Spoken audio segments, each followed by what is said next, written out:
महर्षि कहानियाँ में आपका स्वागत है। नमस्ते दोस्तों, आज की कहानी है कर्म बड़ा या भाग्य कहानी। एक बहुत ही घना जंगल था। उसमें एक महात्मा जी रहते थे। जंगल एक नदी के बीच में था और नदी के दोनों किनारों पर दो राजा रहते थे। दोनों राजा एक दूसरे के दुश्मन थे। दोनों एक दूसरे को देखना पसंद नहीं करते थे, लेकिन एक बात दोनों के लिए एक ही था कि कोई भी काम के लिए वो एक बार महात्मा जी के पास जरूर आते थे। दोनों राजाओं में गुस्सा बढ़ गया और दोनों ने सोच लिया अब युद्ध से ही निपटारा होगा। सबसे पहले जो राजा महात्मा जी के पास पहुंचा और सारी बात को बताया तो महात्मा जी ने बोला, राजन, आपके भाग्य में ये युद्ध हारना लिखा है।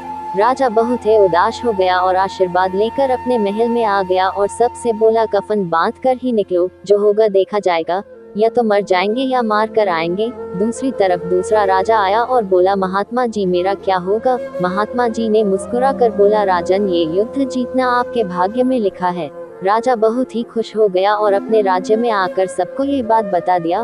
फिर क्या था, अगले दिन जब दूसरा राजा युद्ध के लिए जा रहा था तभी उस घोड़े की एक नाल टूट गया। मंत्री ने बोला, राजन बदल लो, लेकिन राजा को बहुत ही घमंड था। उसने बोला, हम तो युद्ध जीत रहे हैं, फिर चलो कोई बात नहीं। राजा युद्ध में पहुंच गया और दोनों तरफ की सेना एक दूसरे पर टूट गई। थोड़ी देर बाद दोनों राजा एक दूसरे के सामने आ गए और दूसरे राजा के घोड़े का नाल टूट गया और पहले राजा, जो कि हारने वाला था, दूसरे राजा को बंदी बना लिया। जीत के बाद पहला राजा महात्मा जी के पास गया और बोला, आपने तो बोला था मैं हार जाऊंगा, लेकिन मैं तो जीत गया। फिर महात्मा जी ने बोला, राजन, आपके भाग्य में यही लिखा था, लेकिन आपने अपने मेहनत से अपने भाग्य को भी बदल दिया।